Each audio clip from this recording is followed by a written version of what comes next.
Olá, eu sou a professora Mônica e na aula de ciências de hoje nós vamos falar sobre o sistema respiratório. O sistema respiratório tem a função de realizar as trocas gasosas, fornecer o gás oxigênio para todas as células e eliminar o gás carbônico do organismo. Participam desse processo o sistema cardiovascular, com o coração, o sangue e os vasos sanguíneos, e o sistema nervoso, através dos estímulos nervosos e sensoriais. Anatomia do sistema respiratório. O sistema respiratório humano é composto por um par de pulmões e seus alvéolos pulmonares e as vias respiratórias. As vias respiratórias são os órgãos por onde o ar passa.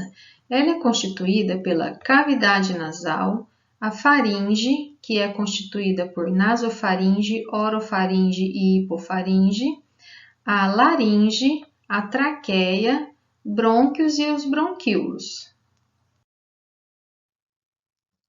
Quando respiramos, o ar penetra em nossas narinas e vai para as cavidades nasais. Nas cavidades nasais há pelos que filtram o ar e células epiteliais que produzem um muco pegajoso e fluido que tem a função de umedecer e aquecer o ar, além de reter as partículas sólidas e bactérias presentes no ar que respiramos, funcionando assim como um filtro. Ainda nas cavidades nasais encontramos as células nervosas, especializadas em perceber os odores. Depois de passar pelas cavidades nasais, o ar que já está aquecido, umedecido e filtrado chega até a faringe, canal comum aos sistemas respiratório e digestório, de onde é conduzido a laringe, um órgão tubular protegido por peças cartilaginosas. Logo na entrada da laringe encontramos uma pequena estrutura conhecida como epiglote, que funciona como uma válvula, fechando-se quando engolimos e impedindo que a substância engolida penetre nas vias respiratórias, causando o engasgamento. Ainda na laringe, podemos encontrar as cordas vocais que vibram quando há a passagem do ar e produzindo som. Então, o ar segue para a traqueia. As defesas das vias respiratórias. As paredes internas das vias respiratórias, elas são revestidas por células ciliadas. Os cílios se movimentam constantemente e carregam um muco com as partículas em direção à faringe, onde ele é deglutido ou às vezes tossido.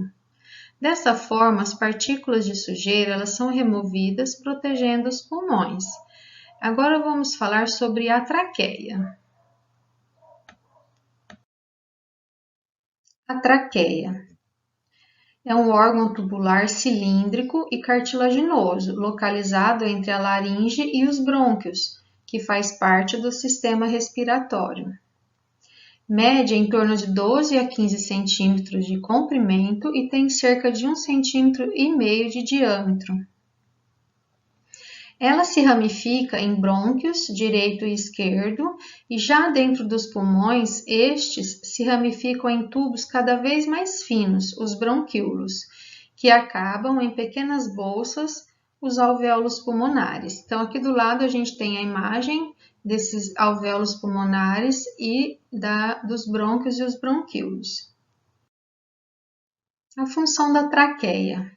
A parte interna da traqueia possui cílios e muco responsável por umedecer e purificar o ar antes de levá-lo aos pulmões, protegendo o organismo da entrada de poluentes e micro-organismos, como vírus e bactérias.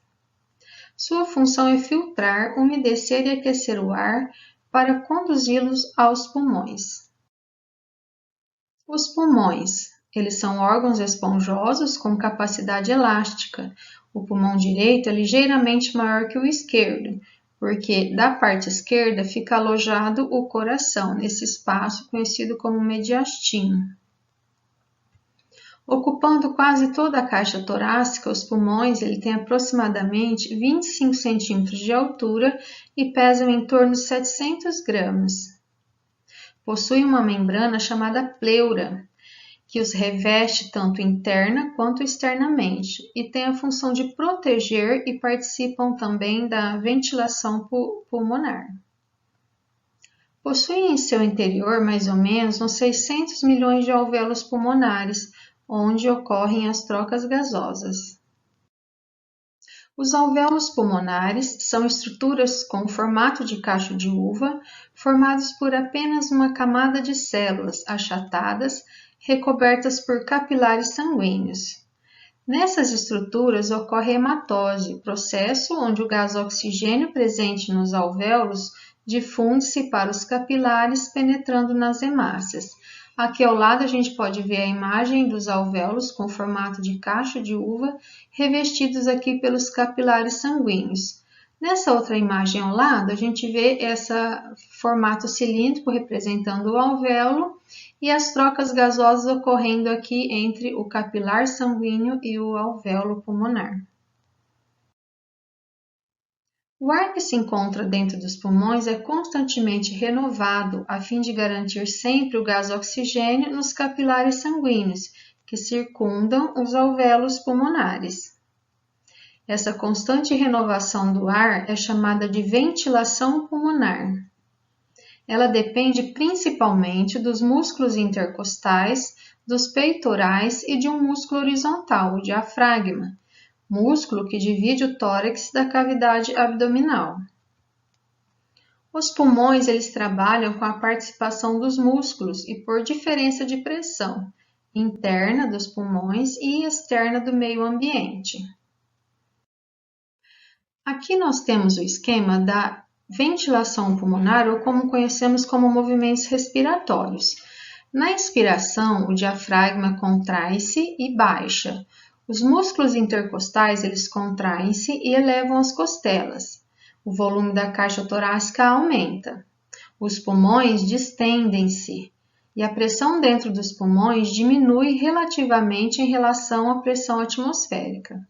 O ar atmosférico entra nas vias respiratórias e chega aos pulmões. Já na expiração, o diafragma relaxa e eleva-se.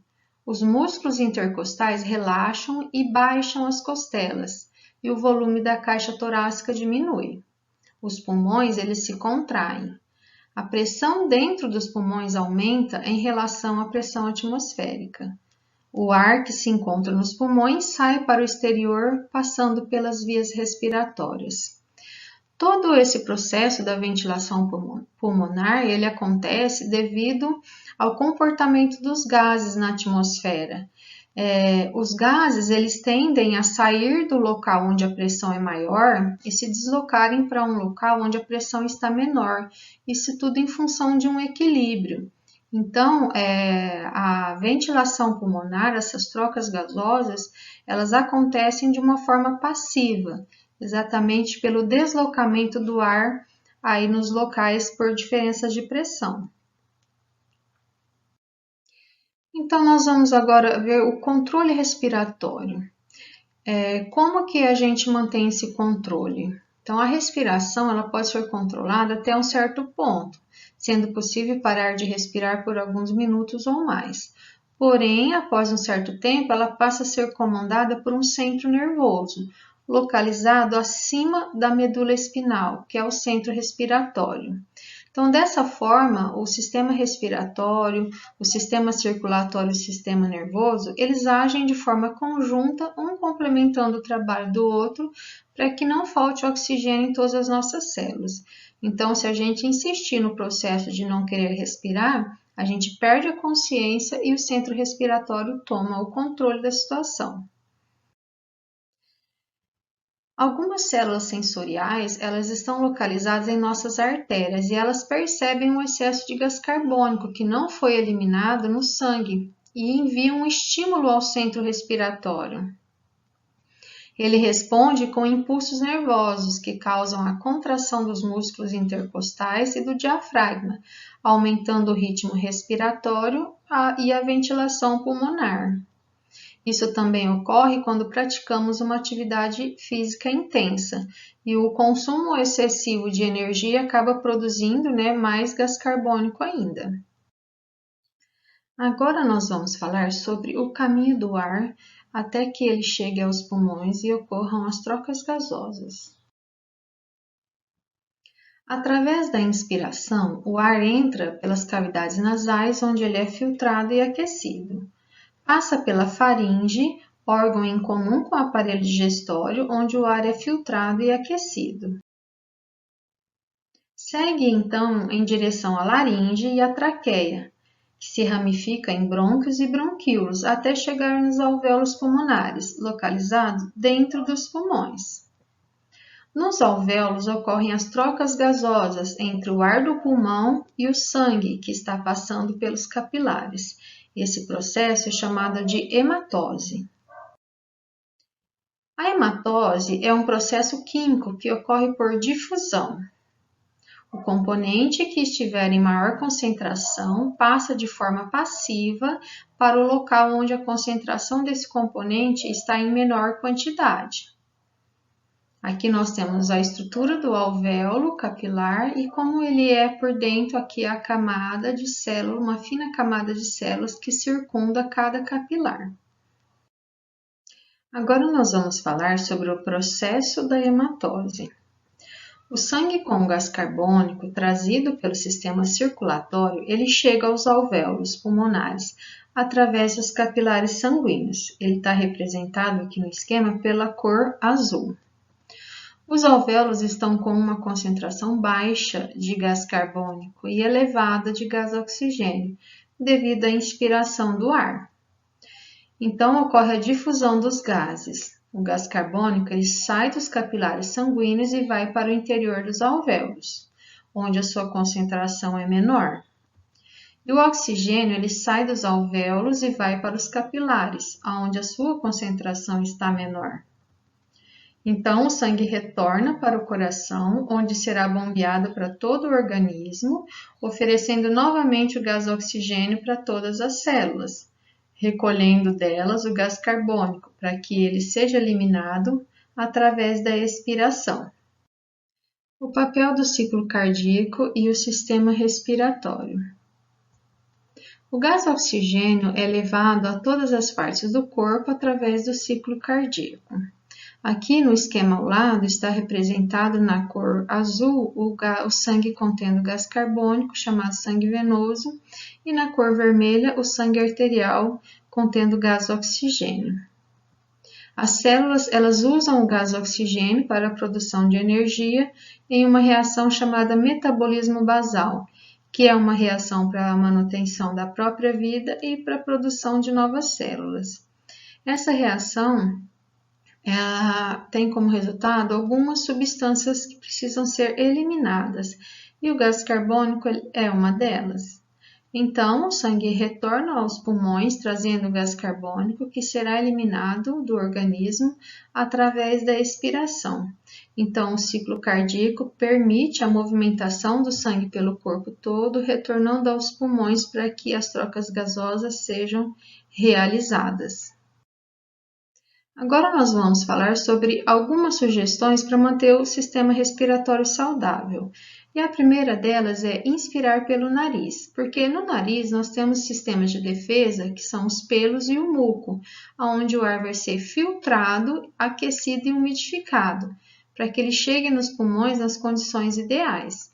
Evitar os locais poluídos, não fumar e evitar locais com fumo. Aliás, toda a fumaça, a poluição, ela contém substâncias nocíveis à saúde. Praticar um exercício físico, pois como a ventilação pulmonar ela depende da musculatura, uma atividade física vai fortalecer essa musculatura e obter uma respiração muito melhor. Arejar os espaços fechados, para que ocorra a circulação do ar, tanto em níveis de oxigênio, como também eliminar elementos poluentes daquele ambiente. E evitar o contato direto com pessoas que tenham doenças respiratórias transmissíveis. Às vezes você está num local público e não tem como saber. Então, o importante é que evite locais com grandes aglomerações de pessoas e, se possível, que esse local seja bem ventilado. Então, nós ficamos por aqui na nossa aula de hoje.